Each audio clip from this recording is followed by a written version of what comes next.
Arranged in a column and printed on a plastic card, a series of mostly meaningless codes gives the President of the United States power over the fate of the world. Should the protective sleeve guarding the card ever be cracked open, these gold codes would be exposed. The President would then be tasked with selecting the one true code by memory in order to confirm his identity and authority to authorize a nuclear attack. The gold codes must always be in possession of the President.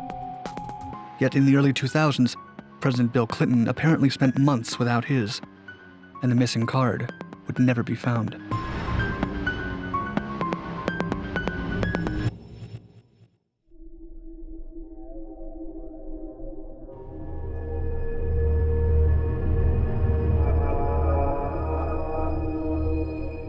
The gold codes were designed during the Kennedy administration as a response to growing worries within the government. The two main questions were, how exactly would a nuclear war be logistically managed in an emergency, and how could the launching process be streamlined from the President down? A memorandum from the time reveals some of Kennedy's questions before the creation of the codes. Quote, "What would I say to the Joint War Room to launch an immediate nuclear strike?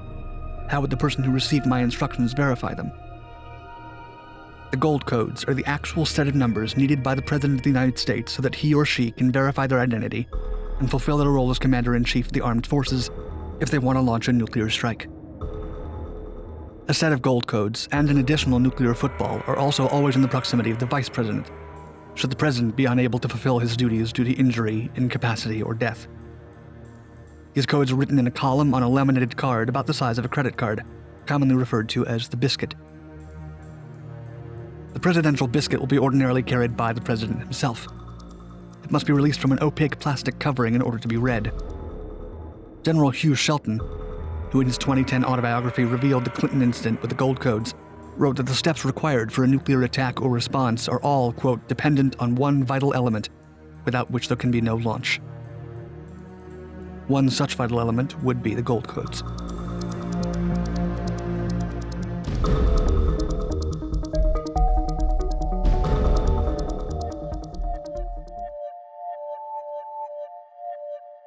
Protocol to launch a nuclear weapon would theoretically require the President to step aside with his military aide who carries the nuclear football.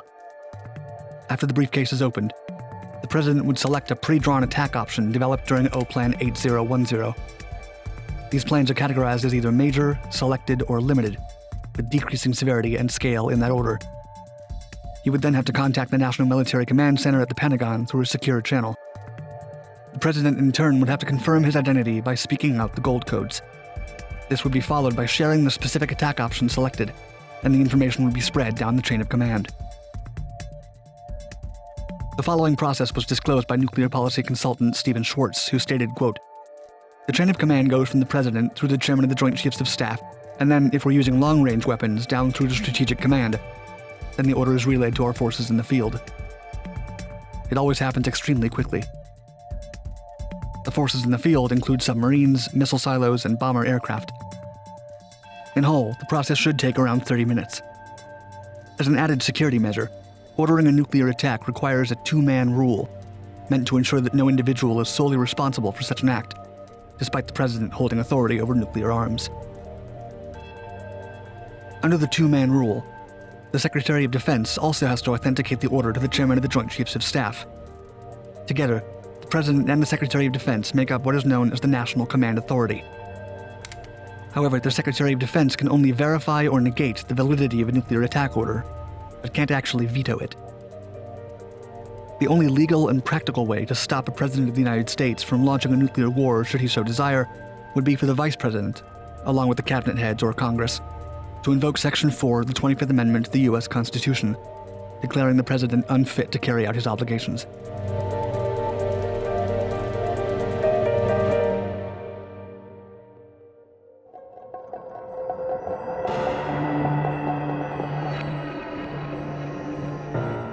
The Bill Clinton presidency saw many changes to the way the United States developed and tested nuclear weapons, as a response to growing concerns about radiation and proliferation. The U.S. intensely cut down on its nuclear program, with most, if not all, testing completely shut down. Allegedly, no new nuclear weapons were produced, and the stockpile of warheads was reduced by half towards the mid-1990s. Still, the United States remained as one of the two major nuclear players. Many development facilities were closed while the test sites became subjected to treatment and cleanups. The facilities that remained started working on stockpile stewardship, which means the aging bombs were checked and upkept to prevent deterioration or erratic behavior in case of use. Focus on the maintenance of the U.S. stockpile has since been a priority, as the last nuclear weapon was allegedly developed in 1992. A lot of government funding was directed at dismantling nukes and at assisting allies with reductions or pressuring them not to obtain their own nuclear weapons. Governmental efforts also placed priority on aiding Russia with adapting proper procedures to maintain and secure the inventory inherited from the USSR.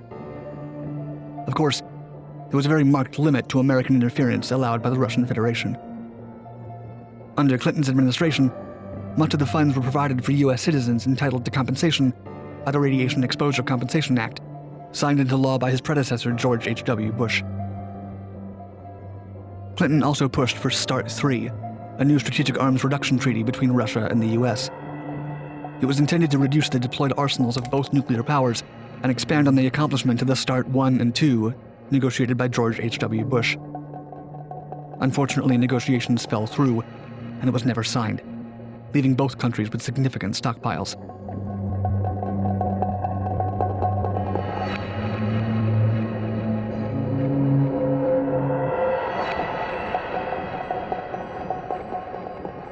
Due to the way the nuclear procedure is set up, the military aide carrying the football must be near the president at all times, and the president must always carry the biscuit with him.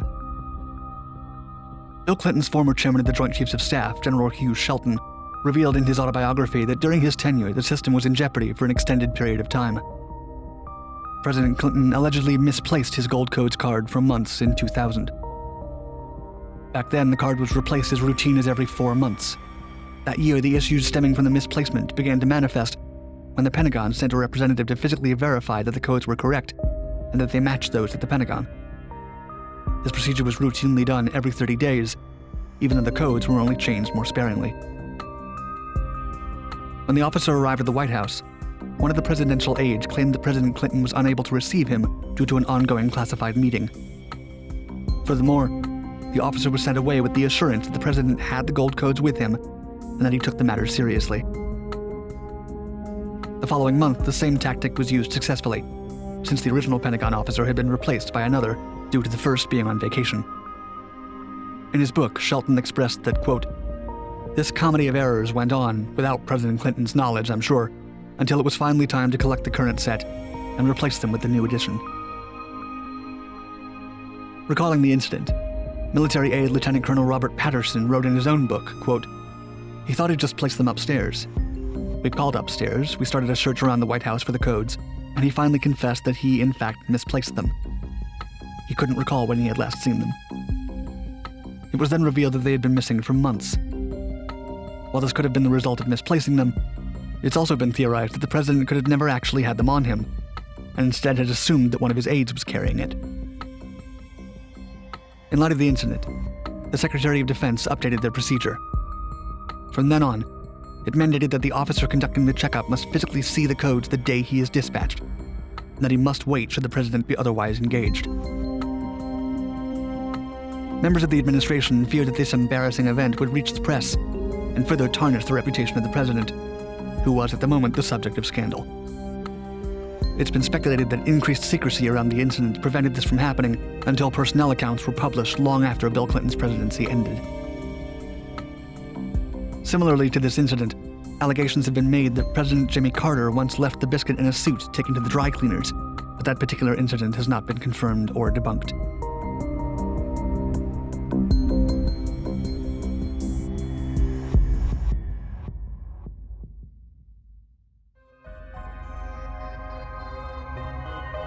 Since the end of the Cold War, only once has America's command contingency and nuclear response planning been tested.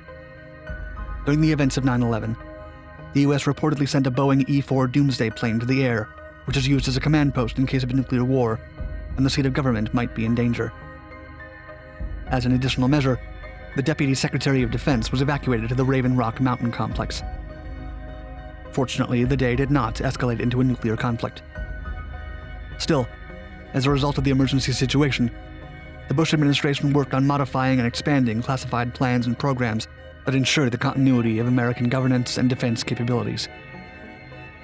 Today, the gold codes are changed every day.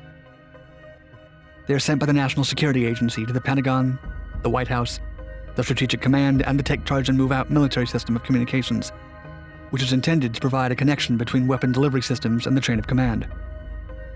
As an extra layer of safety, the codes are included in a set of meaningless other number sequences, requiring trust that the President can memorize the placement of the code on the biscuit.